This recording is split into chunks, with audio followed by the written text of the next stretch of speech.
Friends, welcome back to my channel. ಇವತ್ತು ನಾವೆಲ್ಲ ಸೇರಿ ಸುಪಾರ್ಶ್ವ ಗುಹೆ ಕಡೆಗೆ ಹೋಗ್ತಾ ಇದ್ದೀವಿ. ಸುಪಾರ್ಶ್ವ ಗುಹೆಯು ಕಮಲಶಿಲೆಯಿಂದ ಒಂದು ಆಲ್ಮೋಸ್ಟ್ 2 ಕಿಲೋಮೀಟರ್ ಹತ್ತಿರದಲ್ಲಿದೆ.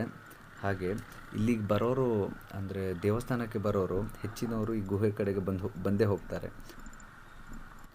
ಹಾಗೆ ಗಾಡಿಗಳನ್ನೆಲ್ಲ ಇಲ್ಲೇ ಪಾರ್ಕ್ ಮಾಡಿ ಹೋಗಬೇಕು. ಮುಂದೆಗಡೆ ಗಾಡಿಯಲ್ಲೇ ಪಾರ್ಕ್ ಮಾಡಿಕೊಂಡು ನಡ್ಕೊಂಡು ಹೋಗ್ತಾ ಇದ್ದೀವಿ. ವಿಚಿತ್ರ ಏನಂದರೆ ನಾವೇನು ನಡೀತಾ ಇರೋ ಹಾದಿ ಏನಿದೆ ಇದರ ಅಡಿಗಡೆಯಿಂದನೇ ಗುಹೆ ಪಾಸಾಗಿರುತ್ತೆ. ಫುಲ್ ಅಲ್ಲಿಂದ ಇಲ್ಲಿ ತನಕನೂ ಗುಹೆ ಹೀಗೆ ಹಾದೋಗಿರುತ್ತೆ. ಹೀಗೆ ಮುಂದೆ ಬಂದರೆ ಗುಹೆ ಹೀಗೆ ಕಾಣುತ್ತೆ. ನೀವೇ ನೋಡ್ಬೋದು, ಒಬ್ಬೊಬ್ಬರೇ ಸಾಲಾಗಿ ಗುಹೆಯ ಒಳಗಡೆ ಹೋಗ್ತಾ ಇದ್ದಾರೆ. ಈ ಗುಹೆಗೆ ಸುಪಾರ್ಶ್ವ ಗುಹೆ ಅಂತ ಹೆಸರು ಬಂದಿದ್ದು ಹೆಚ್ಚಿನವ್ರಿಗೆ ಗೊತ್ತಿಲ್ಲ ಯಾಕಂತ. ಅದು ಯಾಕಂದರೆ ಸುಪಾರ್ಶ್ವ ರಾಜ ಅನ್ನೋರು ಈ ಗುಹೆಯಲ್ಲಿ ತಪಸ್ ಮಾಡಿದ್ದಾರೆ ಅಂತೆ. ಹಾಗಾಗಿ ಸುಪಾರ್ಶ್ವ ಗುಹೆ ಅಂತ ಹೆಸರು ಬಂದಿರೋದು. ಹಾಗೆ ಕೆಳಗಡೆ ಇಳ್ಕೊಂಡು ಹೋದರೆ ಮೊದಲಿಗೆ ಕಣ್ಣಿಗೆ ಕಾಣೋದೇ ಶಿವಲಿಂಗ. ಈ ಶಿವಲಿಂಗವನ್ನು ಸುಪಾರ್ಶ್ವ ಮಹಾರಾಜರು ಆರಾಧನೆ ಮಾಡ್ತಿದ್ರಂತೆ. ಹಿಂದಿನ ಕಾಲದಲ್ಲಿ ಈ ಗುಹೆಯ ಮೂಲಕವೇ ಕಾಶಿಗೆ ಹೋಗ್ತಿದ್ದಿದ್ರಂತೆ. ಮತ್ತು ಈ ದೇವಸ್ಥಾನ ಏನು ವರ್ಷಕ್ಕೊಮ್ಮೆ ರಥೋತ್ಸವ ಏನು ನಡೆಯುತ್ತೆ, ಆ ಟೈಮಲ್ಲಿ ಈ ಗುಹೆಯಲ್ಲಿರೋ ಒಂದು ಹುಲಿ ಗುಹೆಯಿಂದ ಹೊರಗಡೆ ಬರುತ್ತೆ ಅನ್ನೋ ಒಂದು ನಂಬಿಕೆ ಇದೆ. ಹಾಗೆ ಮುಂದೆ ಹೋಗ್ತಾ ತುಂಬ ಅಂದರೆ ತುಂಬಾ ಕತ್ತಲಿದೆ ಫ್ರೆಂಡ್ಸ್. ಇಲ್ಲಿಂದ ಒಬ್ಬರು ಅರ್ಚಕರು ಕರ್ಕೊಂಡು ಹೋಗ್ತಾರೆ, ನಮ್ಮನ್ನು ಗೈಡ್ ಮಾಡ್ತಾರೆ. ಈ ದೇವರ ಪ್ರತಿಯೊಂದು ವಿಗ್ರಹ ಮತ್ತು ಮೂರ್ತಿಗಳ ಬಗ್ಗೆ ಹೇಳ್ತಾ ಹೋಗ್ತಾರೆ. ಏನೇನು ಪವಾಡ ನಡೆದಿದೆ ಎಲ್ಲ ವಿಷಯನೂ ಅವರು ಎಕ್ಸ್ಪ್ಲೈನ್ ಮಾಡ್ತಾ ಹೋಗ್ತಾರೆ. ನೀವೇ ನೋಡ್ಬೋದು ಮುಂದೆ.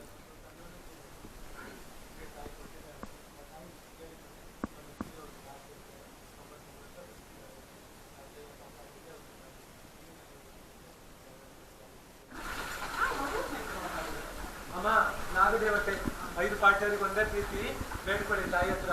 ಜಗತ್ತಲ್ಲಿ ಕಟ್ಟಿಗಾಣೋ ದೇವರು ತಂದೆ ತಾಯಿ ಗಣೇಶ ಆಂಜನೇಯ ಬಿಟ್ಟರೆ ನಾಗನೇ ಹತ್ರ. ಆ ತಾಯಿಗೆ ಧಕ್ಕೆ ಪೂಜೆ ಇಷ್ಟ, ಧಕ್ಕೆ ಬಡಿಬೇಕು. ನವೆಂಬರ್ ಫಸ್ಟ್ ವೀಕಲ್ಲಿ ಬರುತ್ತೆ ರಾತ್ರಿ ಪೂಜೆ. ನಿಮ್ಮ ನಾಲ್ಕಾರು ಬೈತು ಎಲ್ಲ ಗ್ರೌಂಡ್ ಹತ್ರ ಬಂದಿಯಕ್ಕ, ನಮಗೆ ಬೇರೆ ಬಂದಿಲ್ಲ.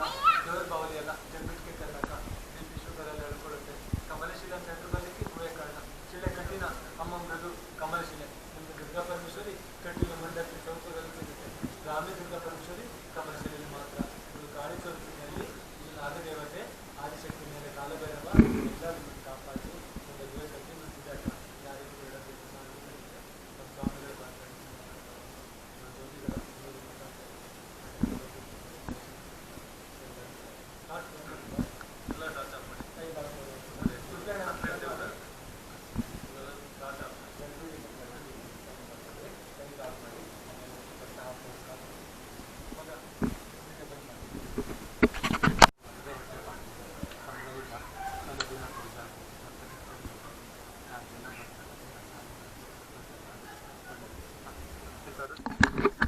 ಗುಹೆಯಿಂದ ನಾವು ವಾಪಸ್ ಹೋಗ್ತಾ ಇದ್ದೀವಿ ಹೊರಗಡೆ.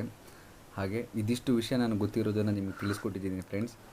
ಈ ವಿಡಿಯೋ ಏನಾದರೂ ನಿಮಗೆ ಇಷ್ಟ ಆಗಿದ್ದರೆ ದಯವಿಟ್ಟು ಲೈಕ್ ಮಾಡಿ, ಶೇರ್ ಮಾಡಿ, ಕಮೆಂಟ್ ಮಾಡಿ ಫ್ರೆಂಡ್ಸ್. ಏನಾದರೂ ಫಸ್ಟ್ ಟೈಮ್ ನನ್ನ ವಿಡಿಯೋ ನೋಡ್ತಾ ಇದ್ದರೆ ದಯವಿಟ್ಟು ಇವಾಗಲೇ ಸಬ್ಸ್ಕ್ರೈಬ್ ಮಾಡಿ, ಹಾಗೆ ಬೆಲ್ ನೋಟಿಫಿಕೇಷನ್ನ ಆನ್ ಮಾಡ್ಕೊಳ್ಳಿ. Thank you friends, bye.